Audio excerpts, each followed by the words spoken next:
Bagaimana dalam agama Islam seorang muslim karena jabatannya dia memberi izin berdirinya rumah ibadah seperti kelenteng, gereja, dia dapat dosa jariah.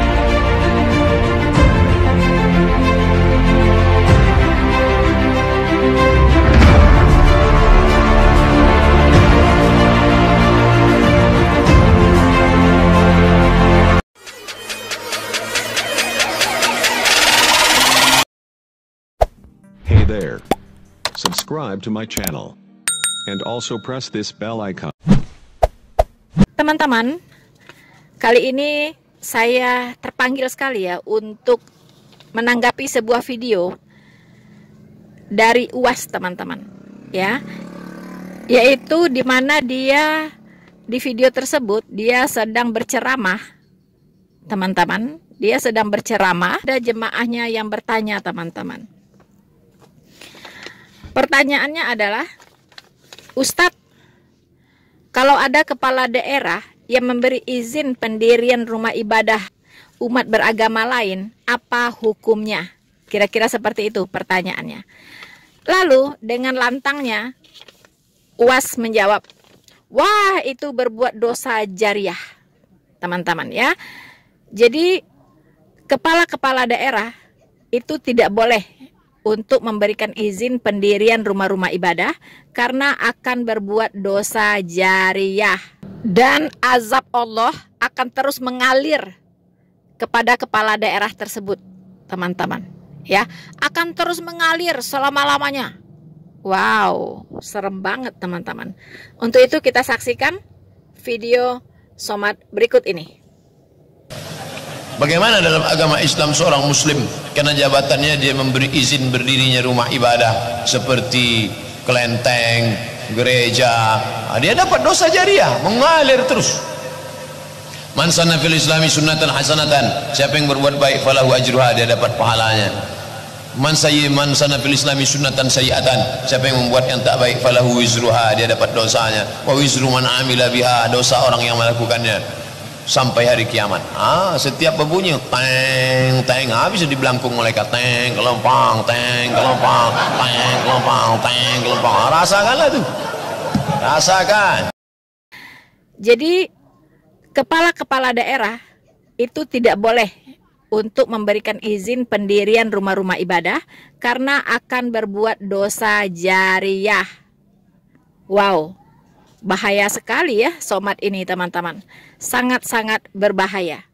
Walaupun dia mengemukakan dalil ya, saya tidak tahu ya apakah itu betul dalil atau cuma bisa Arabnya saja gitu kan ya, tapi dalil apapun itu nggak benar gitu. Dalil apapun yang dia pakai itu tidak bisa diterapkan di negara Republik Indonesia yang berdasarkan Pancasila dan Undang-Undang Dasar 1945. Teman-teman, tidak cocok untuk negara ini. Saudara-saudaraku yang terkasih di dalam Tuhan, saya heran ya dengan tetangga Daniel Mananta yang satu ini, teman-teman.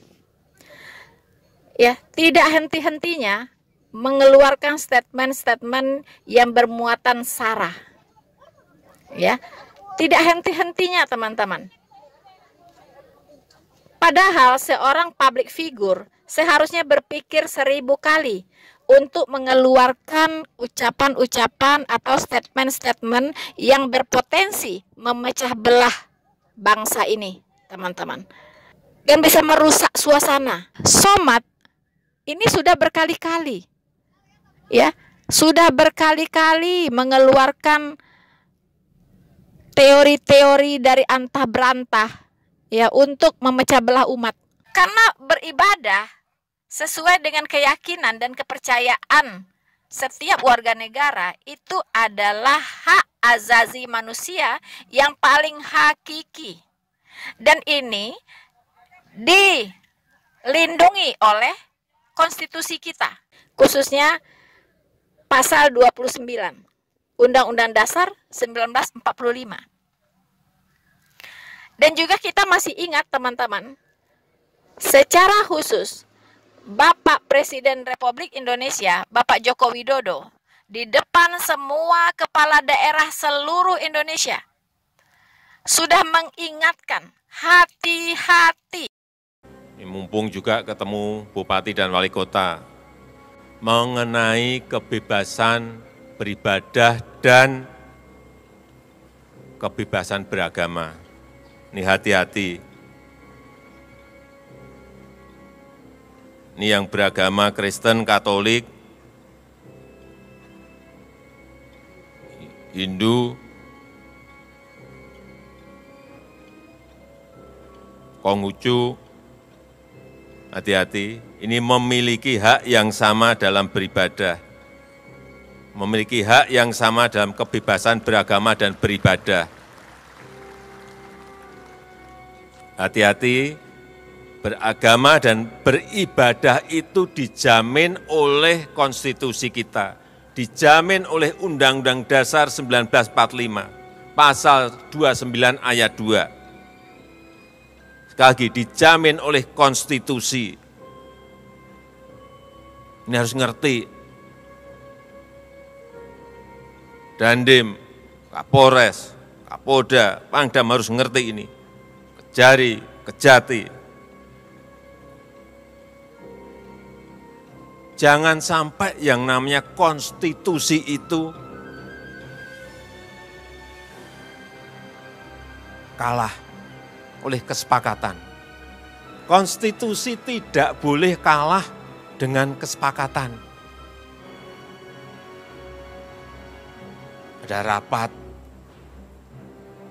FKUB misalnya, ini misalnya.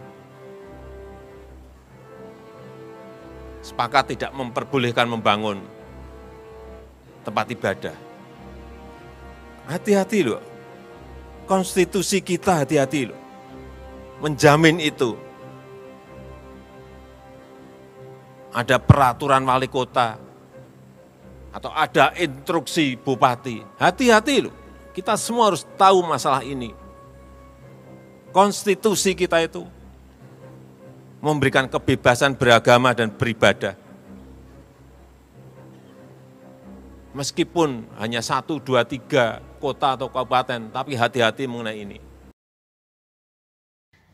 Saudara-saudaraku yang terkasih, jelas sekali apa yang diperingatkan oleh Bapak Presiden Republik Indonesia, Joko Widodo. Setiap kepala daerah di seluruh daerah yang ada di Indonesia, baik dari jajaran bupati, wali kota, gubernur, sampai ke presiden, itu harus tunduk kepada konstitusi negara, yaitu Undang-Undang Dasar 1945. Karena mereka disumpah untuk taat dan tunduk kepada konstitusi. Itu mereka ucapkan pada saat mereka disumpah. Sumpah jabatan, teman-teman. Mereka harus tunduk kepada Konstitusi Republik Indonesia. Undang-Undang Dasar 1945 sebagai konstitusi tertinggi negara ini.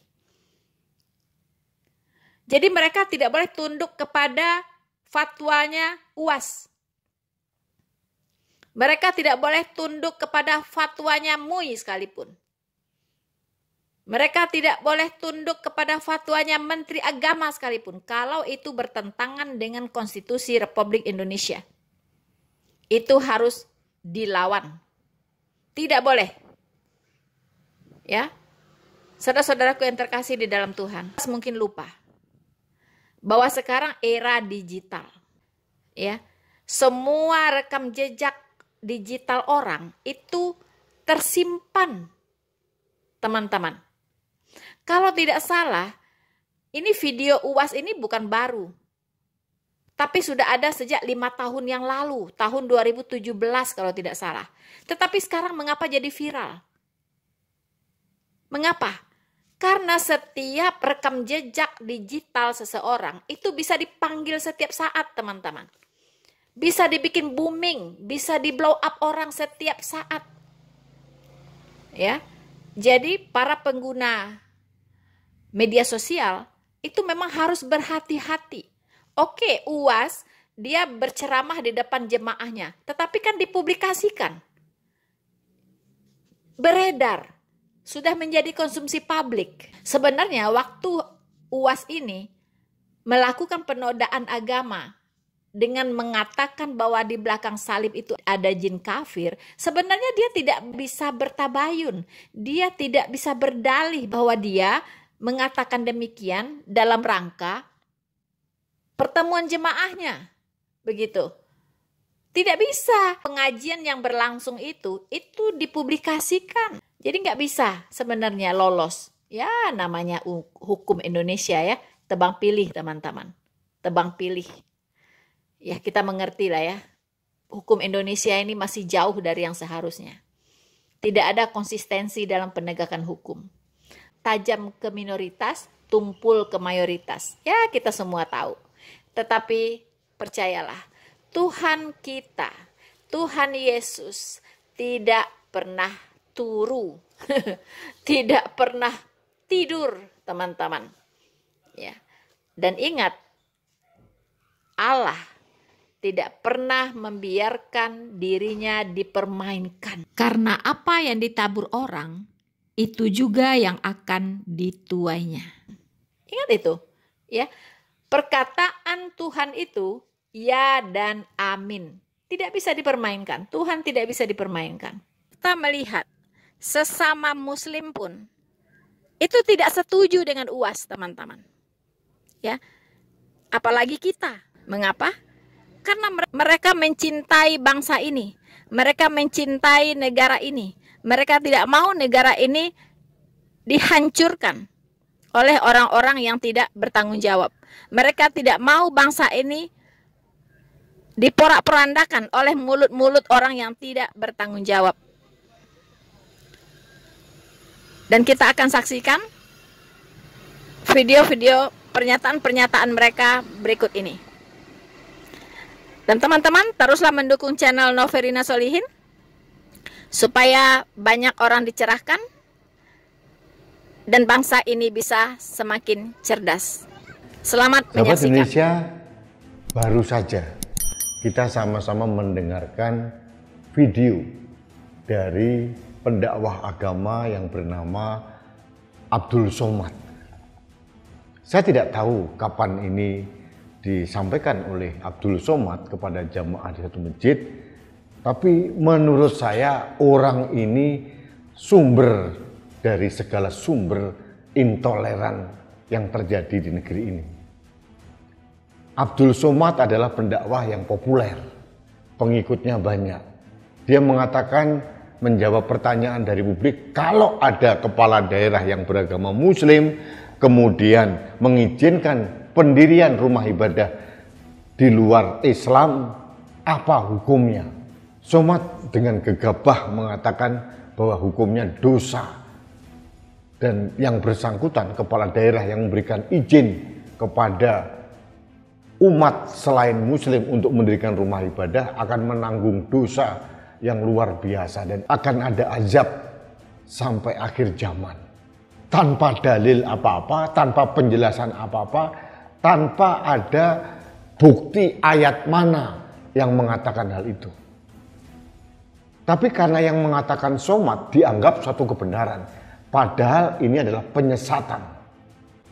Inilah yang saya katakan para pendakwah agama merupakan biang keladi atau sumber dari segala sumber maraknya intoleransi di negeri ini. Betul saudara-saudaraku yang terkasih di dalam Tuhan, betul sekali ya. Kita lihat beberapa tahun terakhir itu banyak sekali daerah-daerah ya yang menjadi intoleran. Banyak sekali kepala-kepala daerah yang intoleran. Tapi kita lihat tidak ada tindakan tegas dari pemerintah pusat. Seharusnya kepala-kepala daerah itu harus dibersihkan. Ya. Kalau intoleran, pecat, ganti. Begitu. Harus tegas. Karena kalau tidak toleran, itu dia sudah melanggar sumpah jabatan. Jadi harus dipecat saja Pak Jokowi. Kalau hanya menghimbau, tidak ada gunanya. Tetapi harus ada punishment-nya, sanksinya apa kalau mereka melakukan tindakan intoleransi. Apa sanksinya? Kalau hanya sekedar menghimbau, masuk kiri, keluar kanan. Mereka lebih takut kepada UAS daripada kepada Bapak Presiden. Ya, jadi harus terus tegas, Pak. Tidak cukup menghimbau saja. Kepala-kepala daerah yang terindikasi intoleran harus segera ditindak supaya tidak menular. Karena sifat intoleran itu seperti penyakit, seperti virus yang cepat sekali menular, yang cepat sekali menulari orang-orang lain. Begitu. Jadi mohon ada tindakan tegas. Bagaimana dengan SKB 2 Menteri, Pak?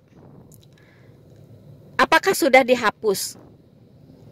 Karena selama SKB 2 Menteri itu tidak dihapus, itu ibarat pemerintah menyuruh kuda berlari, tetapi ekornya dipegang begitu, Pak. Ya. Tapi ekornya diikatkan ke pohon. Kudanya disuruh berlari begitu. Yang ada ekornya putus, Pak. Ya. Itu sebuah kekonyolan. Ya, jadi jangan pura-pura nasionalis, pura-pura empati dengan minoritas, tetapi itu sandiwara begitu. Sandiwara belaka. Selama SKB 2 Menteri tidak dihapus, semua empati kepada minoritas yang dilontarkan oleh pejabat-pejabat di Republik ini hanyalah sandiwara, lips service. Bersama saya, Noverina Solihin, Tuhan Yesus memberkati kita semua. Maranatha.